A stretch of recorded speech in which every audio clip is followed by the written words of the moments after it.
شریعت میں سنت رسول صلی اللہ علیہ وسلم اور کتاب اللہ کے احکامات ایک ہی درجہ رکھتے ہیں۔ حضرت ابو ہریرہ رضی اللہ تعالی عنہ اور حضرت زید بن خالد جہنی رضی اللہ عنہ سے روایت ہے کہ ایک دیہاتی رسول اللہ صلی اللہ علیہ وسلم کی خدمت میں حاضر ہوا اور عرض کیا، یا رسول اللہ صلی اللہ علیہ وسلم، میں آپ کو اللہ کی قسم دیتا ہوں کہ میرا فیصلہ کتاب اللہ کے مطابق کیجیے۔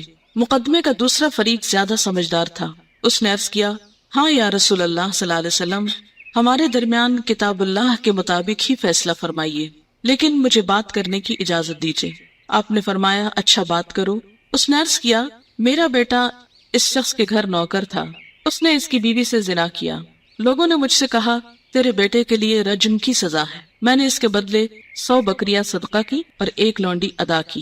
پھر میں نے علماء سے پوچھا تو انہوں نے کہا، تیرے بیٹے کے لیے 100 کوڑوں کی سزا اور 1 سال کی جلاوطنی ہے، اور فریق ثانی کی بیوی کے لیے سنگساری کی سزا ہے۔ رسول اللہ صلی اللہ علیہ وسلم نے فرمایا، اس ذات کی قسم جس کے ہاتھ میں میری جان ہے، میں تمہارے درمیان کتاب اللہ کے مطابق ہی فیصلہ کروں گا۔ اور فریق اول کو حکم دیا کہ اپنی بکریاں اور لونڈی واپس لے لو، تمہارے بیٹے کے لیے 100 کوڑے اور سال تک جلاوطنی کی سزا ہے۔ پھر ایک صحابی حضرت انیس کو حکم دیا کہ تم کل اس عورت سے جا کر پوچھو، اگر وہ زنا کا اقرار کرے تو اسے سنسار کر دو۔ حضرت انیس اگلے روز گئے، عورت نے اقرار کیا تو نبی صلی اللہ علیہ وسلم کے حکم سے وہ سنسار کر دی گئی۔ اسے بخاری اور مسلم نے روایت کیا ہے۔ اس میں آپ دیکھیے کہ قرآن پاک میں کہیں بھی نہیں لکھا ہوا کہ شادی شدہ زانی کی سزا سنسار کرنا ہے، لیکن آپ صلی اللہ علیہ وسلم کا فیصلہ جو تھا اس کے مطابق عمل ہوا۔ تو اس سے کیا پتہ چلتا ہے کہ اسلامی قانون میں آپ صلی اللہ علیہ وسلم کا حکم ایسا ہی ہے جیسے قرآن کا حکم ہو۔ گمراہی سے بچنے کے لیے کتاب اللہ اور سنت رسول صلی اللہ علیہ وسلم دونوں کی پیروی کا حکم ہے۔ جو عمل سنت رسول صلی اللہ علیہ وسلم کے مطابق نہ ہو وہ اللہ تعالیٰ کے ہاں قابل قبول نہیں۔ دینی مسائل میں نبی صلی اللہ علیہ وسلم کی بذریعہ وحی رہنمائی کی جاتی، جس کی اطاعت اللہ تعالیٰ کے حکم کی طرح ہی واجب ہے۔ چند مثالیں، یعنی جب کوئی مسئلہ پیش آتا تھا اور اس کا حکم قرآن میں نہیں لکھا ہوتا تھا تو آپ کیسے فیصلہ فرماتے؟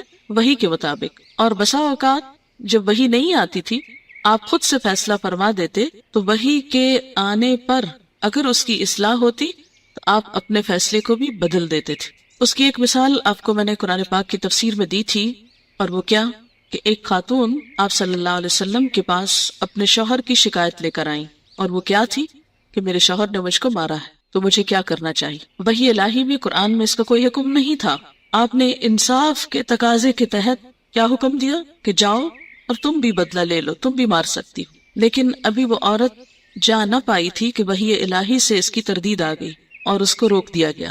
آپ صلی اللہ علیہ وسلم نے فرمایا، اردنا شیئا واراد اللہ شیئا آخر، ہم نے ایک چیز چاہی اور ایک چیز اللہ تعالیٰ نے چاہی، اور جو اللہ نے چاہا وہی اصل حکم ہے۔ تم اپنے شوہر کو مارو گی نہیں، مارنے سے روک دیا۔ ایسی کئی اور مثالیں بھی ملتی ہیں کہ جس میں آپ صلی اللہ علیہ وسلم نے کسی شخص کو ایک کام کا حکم دیا کہ وحی الہی سے اس کی تردید آ گئی اور آپ نے اس کو روک دیا۔ اس کی وجہ کیا ہے؟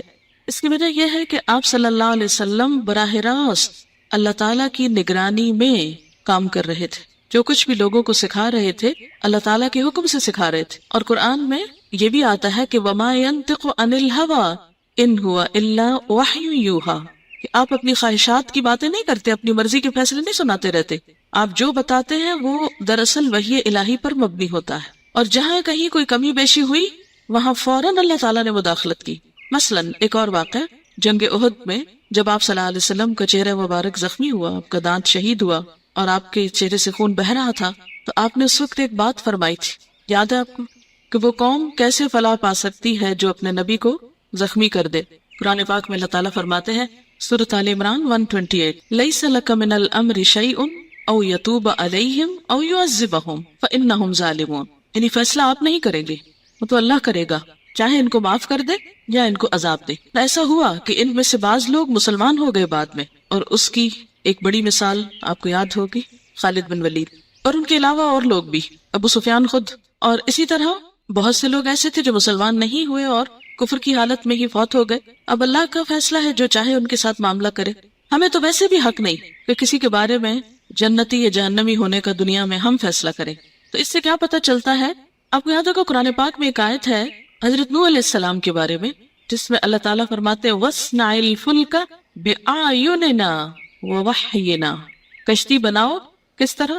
ہماری نگاہوں کے سامنے اور ہماری وحی کے مطابق۔ اچھا، پھر آپ دیکھیں حضرت موسیٰ اور ہارون علیہ السلام کے لیے کیا فرمایا اللہ تعالیٰ نے؟ اذهبا الى فرعون انه طغى، اور وہ ساری بات، اور پھر فرمایا کہ میں تمہارے ساتھ ہوں، اسمع و ارا، سن بھی رہا ہوں اور دیکھ بھی رہا ہوں، میری تائید تمہارے ساتھ ہے۔ تو اس سے کیا پتہ چلتا ہے کہ پیغمبر براہ راست اللہ تعالیٰ کی نگرانی میں ہوتے ہیں، جیسے ایک صورت میں آتا ہے وَتَقَلُّبَكَ فِي السَّاجِدِينَ، ہر انسان اللہ کی نگاہ میں ہے، لیکن پیغمبروں کا عمل خاص طور پر اللہ کی نگاہ میں کس طرح ہے کہ اگر اس میں کچھ کمی بیشی ہو جاتی ہے تو ساتھ ہی اصلاح ہو جاتی ہے۔ ہمارا کیا معاملہ ہے؟ اگر ہم کوئی غلطی کرتے بھی ہیں تو ہمیں نہیں پتہ چلتا کہ ہم نے کہاں غلطی کی اور کہاں نہیں کی، ہمارا معاملہ آخرت تک مخفی ہے۔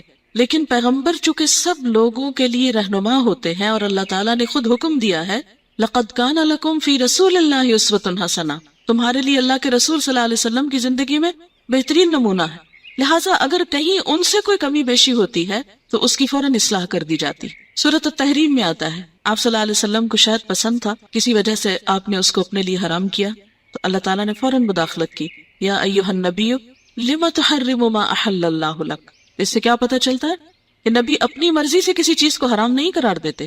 اگر قرآن کی آیت میں کوئی چیز حرام نہ بھی ہو اور حدیث میں وہ چیز حرام قرار دی جا رہی ہو تو وہ بھی نص شمار ہوگی اور حرمت کا سبب ہوگی۔ مثلا کچلیوں والے جانور جو ہیں ان کا کھانا حرام ہے، کہاں آیا ہے؟ قرآن میں تو نہیں آیا، حدیث میں آیا۔ تو ایسی تمام چیزیں جو آپ صلی اللہ علیہ وسلم نے حرام کی اور اس کی تردید میں کوئی آیت یا کوئی اللہ تعالیٰ کی طرف سے حکم نہیں آیا تو اسلامی شریعت میں، اسلامی قانون میں اس کو بھی حرام مانا جائے گا، اور جس کو آپ نے حلال قرار دیا خواہ قرآن میں اس کا ذکر نہ بھی ہو اسے حلال قرار دیا جائے گا، اور ہمیں اس کے مطابق حلال اور حرام کو قبول کرنا ہوگا، کیونکہ قرآن پاک ہی میں آپ صلی اللہ علیہ وسلم کا سٹیٹس بتایا گیا۔ الاعراف 157 میں آتا ہے یأمرہم بالمعروف، وہ ان کو نیکی کا حکم دیتا ہے، وینہاہم عن المنکر، آپ نے یہ کیا تھا نا کہ نہیں کیا تھا؟ آپ صلی اللہ علیہ وسلم کے فرائض میں سے یہ تھا نا، کیا؟ نیکی کا حکم دینا، برائی سے روکنا، وَيُحِلُّ لَهُمُ الطَّيِّبَاتِ، ان کے لیے پاکیزہ چیزیں حلال کرتے ہیں، وَيُحَرِّمُ عَلَيْهِمُ الْخَبَائِثَ، اور ناپاک چیزیں ان کے لیے حرام کرتے ہیں، وَيَدَعُ عَنْهُمْ إِسْرَهُمْ، اور ان سے ان کے بوجھ ہٹاتے ہیں جو پابندیاں خود سے لوگوں نے لگا رکھی تھی، وَالْأَغْلَالَ، اور طوق، الَّتِي كَانَتْ عَلَيْهِمْ، وہ جو ان کے اوپر جکڑے ہوئے تھے۔ تو اس سے کیا پتہ چلتا ہے کہ پیغمبر کے منصب میں ہے یہ بات، اور اس کو حق دیا گیا ہے کچھ چیزوں کو حلال کرنے کا اور کچھ کو حرام کرنے کا، اور یہ صرف قرآن میں نہیں، قرآن کے علاوہ بھی ہے۔ بسا اوقات وہ قرآن کی مزید تفصیل ہے، اس کی تحدید ہے۔ تحدید کا کیا مطلب ہوتا ہے؟ اس کو اسپیسیفک طریقے سے بتانا۔ تو دین مکمل ہی نہیں ہوتا جب تک اس معاملے میں اللہ کی کتاب کے علاوہ نبی صلی اللہ علیہ وسلم کی سنت کو سامنے نہ رکھا جائے اور قبول نہ کیا جائے۔ بہرحال یہاں جو انہوں نے مثالیں دی ہیں ان کے دیکھتے ہیں ہم۔ ان جابر ابن عبداللہ یقول مرضت فجاءنی رسول اللہ صلی اللہ علیہ وسلم یعودنی وابو بکر وہما ماشیان فاتانی وقد اغمی علی فتودع رسول اللہ صلی اللہ علیہ وسلم ثم صب وضوءه علی فافقت فقلت یا رسول اللہ وربما قال سفیان فقلت ای رسول اللہ کیف اقضی فی مالی کیف اسرع فی مالی قال فما اجابنی بشیء حتی نزلت آیت المیراث، رواہ البخاری۔ حضرت جابر بن عبداللہ کہتے ہیں کہ میں بیمار ہوا تو رسول اللہ صلی اللہ علیہ وسلم اور حضرت ابو بکر صدیق رضی اللہ تعالی عنہ عیادت کے لیے تشریف لائے۔ میں بے ہوش تھا، آپ صلی اللہ علیہ وسلم نے وضو کیا اور وضو کا پانی مجھ پہ ڈالا جس سے میں ہوش میں آ گیا۔ میں نے عرض کیا یا رسول اللہ صلی اللہ علیہ وسلم، ایک بار حضرت سفیان نے آپ سے پوچھا تھا کہ میں اپنے مال کا کیا فیصلہ کروں۔ پھر حضرت سفیان نے بتایا کہ آپ صلی اللہ علیہ وسلم نے اس وقت تک کوئی جواب نہ دیا جب تک کہ میراث کی آیت نہ اتری۔ اسے بخاری نے روایت کیا۔ یعنی بعض اوقات کیا ہوتا تھا کہ جب کسی خاص چیز کے بارے میں آپ کوئی حکم نہیں جانتے ہوتے تھے، جو خاص قانونی قسم کا حکم ہوتا تھا، تو اپنے رائے سے یا اپنی مرضی سے لوگوں کو کچھ نہیں بتاتے تھے۔ آپ جو کچھ بتاتے اپنے خاص علم کی بنا پر بتاتے، اور جس بارے میں کوئی خاص علم نہیں ہوتا تھا اس میں خاموشی اختیار کرتے. اس کی ایک تو مثال یہی ہے، ایک اور مثال بھی ہے جو میں آپ کو پہلے بتا چکی ہوں. آپ کو یاد نہیں ہوگا 28واں پارہ کہاں سے شروع ہوتا ہے؟ قد سمع اللہ قول التی تجادلک فی زوجہا، اللہ نے سن لی اس عورت کی بات جو تم سے اپنے شوہر کے بارے میں جھگڑ رہی تھی. وتشتکی الی اللہ، اللہ سے شکایت کر رہی تھی، اپنے شوہر کی شکایت اللہ سے کر رہی تھی. یہ حضرت خولہ کے بارے میں آیات نازل ہوئی ہیں نا، جن کے شوہر نے ان سے زہار کر لیا تھا. ٹھیک، اس سے پہلے اسلام میں زہار کے بارے میں کوئی حکم موجود نہیں تھا. وہ عورت آپ کے پاس آتی ہے اور جھگڑتی ہے اور روتی ہے اور شکایت کرتی ہے کہ میرے ساتھ یہ ظلم ہوا ہے کہ اس عمر میں میرے شوہر نے مجھے اس طریقے سے طلاق دے دی ہے. یہ طلاق کا ایک طریقہ ہے جس میں صریحاً الفاظ استعمال نہیں ہوتے طلاق کے، لیکن کنایتاً ہوتے ہیں. تو آپ صلی اللہ علیہ وسلم کیا فرماتے کہ میں تمہارے اس مسئلے کے بارے میں کوئی حکم کتاب اللہ میں نہیں پاتا، میں اس کے بارے میں کچھ نہیں جانتا. کہ اتنے میں پھر وہی نازل ہو گئی، اللہ نے سن لی اس عورت کی بات اور پھر وہ قانون دے دیا گیا، جس کی مزید جو اپلیکیشن جس طریقے سے ہوئی وہ خود حضور صلی اللہ علیہ وسلم نے کی.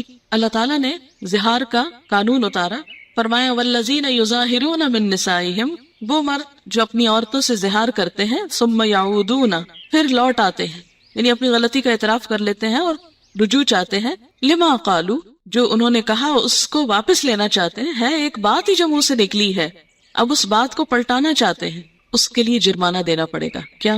فتحریر رقبۃ، ایک گردن آزاد کرنا، ایک غلام آزاد کرنا، من قبل ان یتماسا، اس سے پہلے کہ دونوں ایک دوسرے کو ہاتھ لگائیں، کیونکہ عورت حرام ہو چکی.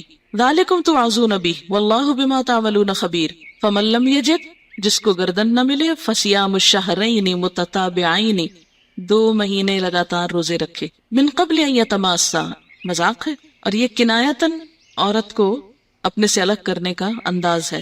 پھر فرمایا فمن لم یستطع، جو روزے نہ رکھ سکے، فاطعام 60 مسکینہ، 60 مسکینوں کو کھانا کھلائے. ذالک، یہ کیوں اتنی سخت سزا؟ ہاں، لتؤمنوا باللہ ورسولہ، تاکہ تم ایمان لاؤ اللہ اور اس کے رسول پر، یعنی ایمان کا تقاضا ہے. کچھ منہ سے نکلے ہوئے الفاظ اتنے سخت ہوتے ہیں کہ دنیا میں ان کی تلافی کا جرمانہ اتنا بڑا ہے، تو آخرت میں کیا ہوگا. لیکن جب ہم منہ سے بولتے ہیں نا کچھ، تو ہم نے کبھی نہیں سوچا ہم کیا بول رہے ہیں. وَتِلْكَ حُدُودُ اللَّهِ وَلِلْكَافِرِينَ عَذَابٌ أَلِيمٌ، تو یہاں کافر سے مراد کون ہے پھر؟ جو اس قانون کو توڑے، نہ مانے. اور پھر ساتھ ہی فرمائے ان الذین یحادون اللہ ورسولہ، جو لوگ اللہ اور اس کے رسول کی مخالفت کرتے ہیں. صرف اللہ کی نہیں، رسول کی بھی ساتھ کہی گئی. کیوں؟ اس لیے کہ اس قانون کا نفاذ تو آپ نے کیا نا. تو بہرحال یہاں پر بھی کیا پتہ چلتا ہے کہ بعض چیزوں کا جواب آپ خود نہیں دیتے تھے. کیا ہوتا تھا؟ انتظار کرتے تھے وہی کا. دوسری مثال، ان سہل بن سعد ان رجلا اتى رسول اللہ صلی اللہ علیہ وسلم فقال یا رسول اللہ ارأیت رجلا رأى مع امرأته رجلا أيقتله فتقتلونه أم كيف يفعله؟ فأنزل الله فيهما ما ذكر في القرآن من التلاعن، فقال له رسول الله صلى الله عليه وسلم قد قضي فيك وفي امرأتك، قال فتلعنا وأنا شاهد عند رسول الله صلى الله عليه وسلم ففارقها، فكانت سنة أن يفرق بين المتلاعنين، رواہ البخاری. حضرت سہل بن سعد سے روایت ہے کہ ایک آدمی حضور صلی اللہ علیہ وسلم کے پاس حاضر ہوا اور عرض کیا، یا رسول اللہ صلی اللہ علیہ وسلم، اگر کوئی شخص اپنی بیوی کو غیر مرد کے ساتھ دیکھے تو کیا کرے؟ یعنی صرف دیکھے سے مراد یہ نہیں، مراد یہاں زنا ہے. اگر قتل کرے تو آپ صلی اللہ علیہ وسلم اسے قصاص میں قتل کروا دیں گے، کیونکہ جب تک 4 گواہ نہ لائے جائیں کوئی شخص سزا دلوا نہیں سکتا اور قانون کو اپنے ہاتھ میں بھی نہیں لے سکتا. اور دوسروں کے معاملے میں تو انسان خاموش ہو سکتا ہے اگر وہ قانون کا تقاضا نہیں پورا کرتا، مگر اپنی بیوی کے معاملے میں کون صبر کر سکتا ہے؟ کہا کہ یا رسول اللہ صلی اللہ علیہ وسلم، اگر وہ قتل کر دے گا تو آپ اس کو قتل کر دیں گے. پھر آخر کیا کرے؟ آپ نے کوئی جواب نہ دیا، حتیٰ کہ اللہ تعالیٰ نے ان دونوں کے بارے میں قرآن مجید میں لعان کا حکم نازل فرمایا. لعان لعنت سے ہے، یعنی ایک دوسرے پہ لعنت کرنا. یہ سورۃ نور میں تفصیل آئے گی. تب رسول اللہ صلی اللہ علیہ وسلم نے اس شخص سے فرمایا، تیرا اور تیری بیوی کا فیصلہ ہو گیا. چنانچہ دونوں نے لعان کیا. راوی کہتے ہیں میں اس وقت نبی صلی اللہ علیہ وسلم کے پاس موجود تھا، تب سے یہ سنت جاری ہوئی کہ لعان کرنے والے میاں بیوی میں جدائی کرا دی جائے. ٹھیک، اب قرآن پاک میں جو لعان کا قانون ہے اس کو دیکھتے سورۃ النور نکالی 18ویں پارے میں آیت نمبر 6. والذین یرمون ازواجہم، وہ لوگ جو اپنی بیویوں پر الزام دھرتے ہیں، ولم یکن لہم شہداء، اور ان کے لیے گواہ نہیں ہوتے، الا انفسہم، مگر خود ہی. فشہادت احدہم 4 شہادات باللہ، تو ان میں سے ایک کی گواہی 4 گواہیوں کی طرح ہوگی اللہ کے نام کے ساتھ، یعنی 4 دفعہ قسم کھائیں انہ لمن الصادقین کہ وہ سچے ہیں، والخامسۃ اور 5ویں دفعہ ان لعنت اللہ علیہ کہ اللہ کی لعنت ہو اس پر یعنی مرد پر، ان کان من الکاذبین اگر وہ جھوٹوں میں سے، ویدرؤ عنہ العذاب اور ہٹا لے گی اپنے سے سزا کو، ان تشہد 4 شہادات باللہ اگر وہ 4 دفعہ اللہ کے نام کی قسم کھا لے گی کہ میں نے گناہ نہیں کیا، انہ لمن الکاذبین کہ وہ جھوٹوں میں سے ہے، مرد نے جھوٹی بات کہی ہے، والخامسۃ اور 5ویں دفعہ کیا کہے گی ان غضب اللہ علیہا کہ اللہ کا غضب ہو اس عورت پر، ان کان من الصادقین اگر مرد سچوں میں سے۔ بس قرآن نے صرف اتنی بات کی، اس سے آگے یہ نہیں بتایا کہ اس کے بعد وہ شوہر اور بیوی بعد میں اکٹھے بھی رہیں گے کہ نہیں۔ وہ کس نے بتایا؟ رسول اللہ صلی اللہ علیہ وسلم نے، کہ دونوں کے درمیان تفریق کرا دی۔ یہی اس حدیث کے آخر میں آ رہا ہے کہ تب سے یہ سنت جاری ہوئی کہ لعان کرنے والے میاں بیوی میں جدائی کرائی جائے۔ اب اگر آپ سنت کو ہٹا دیں اور نہ مانیں تو صرف قرآن سے کیسے فیصلہ کریں گے آپ؟ قرآن خالی کیسے کافی ہو جائے گا؟ قرآن میں تو صرف اتنا بتایا گیا ہے کہ 4 قسمیں کھا کے اور 5ویں دفعہ یعنی لعنت کی بات کریں گے اور بس ختم۔ لیکن اس کے بعد کیا وہ اکٹھے بھی رہیں گے کہ نہیں؟ یہ بات آپ صلی اللہ علیہ وسلم نے بتائی کہ نہیں۔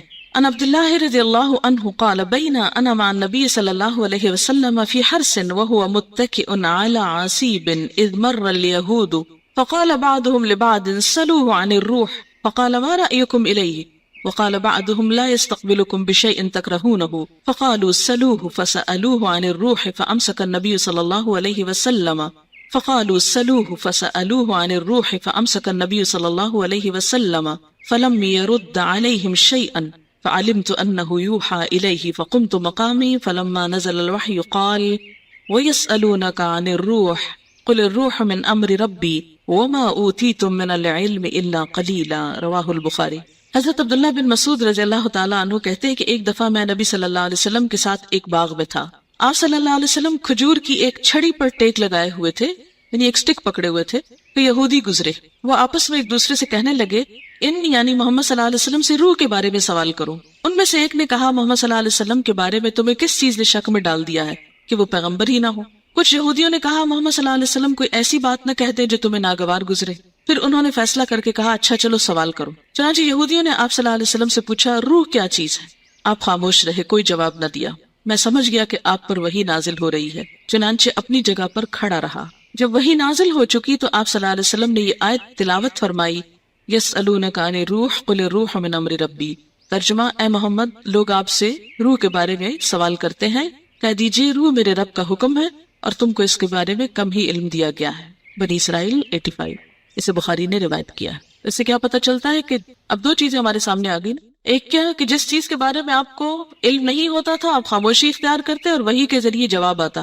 دوسرا یہ کہ اگر آپ اپنے اجتہاد سے کوئی فیصلہ کر دیتے تو بسا اوقات اس کو وحی الہی سے تائید ہو جاتی اور بسا اوقات اس کی تردید ہو جاتی۔ اگر تردید ہو جاتی تو آپ اپنی رائے کو بدل لیتے تھے۔ قرآن مجید کے علاوہ بھی اللہ تعالیٰ نبی اکرم صلی اللہ علیہ وسلم کو دین کے احکامات سکھاتے تھے جن پر ایمان لانا اور عمل کرنا اسی طرح واجب ہے جس طرح قرآن مجید کے احکامات پر ایمان لانا اور عمل کرنا واجب ہے۔ چند مثالیں درج ذیل ہیں۔ عن انس عن النبی صلی اللہ علیہ وسلم قال ان اللہ وضع عن المسافر نصف الصلاة والصوم وعن الحبلى والمرضع رواہ النسائی۔ حضرت انس بن مالک سے روایت ہے کہ رسول اللہ صلی اللہ علیہ وسلم نے فرمایا اللہ تعالیٰ نے مسافر کو نصف نماز کی رخصت اور روزہ مؤخر کرنے کی رخصت دی، جبکہ حاملہ اور دودھ پلانے والی عورت کو صرف روزہ مؤخر کرنے کی رخصت دی، یعنی نماز کی نہیں۔ اسے ابو داؤد، احمد، نسائی، ترمذی اور ابن ماجہ نے روایت کیا ہے۔ تو اس سے کیا پتہ چلتا ہے کہ قرآن پاک میں تو صرف مسافر اور مریض کا حکم ہے۔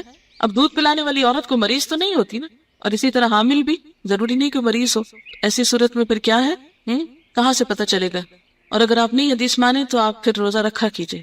اچھا، بہت سے لوگ یہ شکایت کرتے ہیں نا کہ حدیث پڑھ کے دین مشکل ہو جاتا ہے۔ مجھے تو ایسے لگا کہ آسان ہو جاتا ہے اور بہت آسان ہو جاتا ہے، بالکل فطرت پہ آ جاتا ہے، نیچرل، کہ جو چیزیں انسان واقعی کر سکتا ہو۔ اور جب ہم اپنی عقل سے دین کی بہت انٹرپریٹیشن کرتے ہیں تو تقوی کا ایسا خود ساختہ معیار قائم کرتے ہیں جس تک کبھی پہنچ ہی نہیں سکتے۔ امپریکٹیکل ہو جاتا ہے دین، خشک ہو جاتا ہے۔ ان ابی سعید جاءت امرأة الى رسول اللہ صلی اللہ علیہ وسلم فقالت یا رسول اللہ ذهب الرجال بحديثك فاجعل لنا من نفسك يوما نأتيك فيه تعلمنا مما علمك الله فقال اجتمعنا في يوم كذا وكذا في مكان كذا وكذا فاجتمعنا فأتاهن رسول الله صلى الله عليه وسلم فعلمهن مما علمه الله ثم قال ما منكن امرأة تقدم بين يديها من ولدها ثلاثة إلا كان لها حجابا من النار. فقالت امرأة منهن يا رسول الله أو اثنين؟ قال فأعادتها مرتين ثم قال واثنين واثنين واثنين رواہ البخاری. حضرت ابو سعید رضی اللہ تعالیٰ عنہ کہتے ہیں کہ ایک عورت رسول اللہ صلی اللہ علیہ وسلم کی خدمت میں حاضر ہوئی اور عرض کیا یا رسول اللہ صلی اللہ علیہ وسلم آپ کی ساری تعلیمات مردوں نے لے لی ہیں، ایک دن ہماری تعلیم کے لیے بھی مقرر کر دیجئے جس میں ہمیں وہ باتیں سکھائیے جو اللہ نے آپ کو سکھائی. آپ نے ارشاد فرمایا اچھا فلاں فلاں دن فلاں فلاں جگہ جمع ہوا کرو، اور یہ ان کا ویکلی درس تھا. چنانچہ عورتیں جمع ہوئیں اور رسول اللہ صلی اللہ علیہ وسلم ان کے پاس تشریف لے گئے.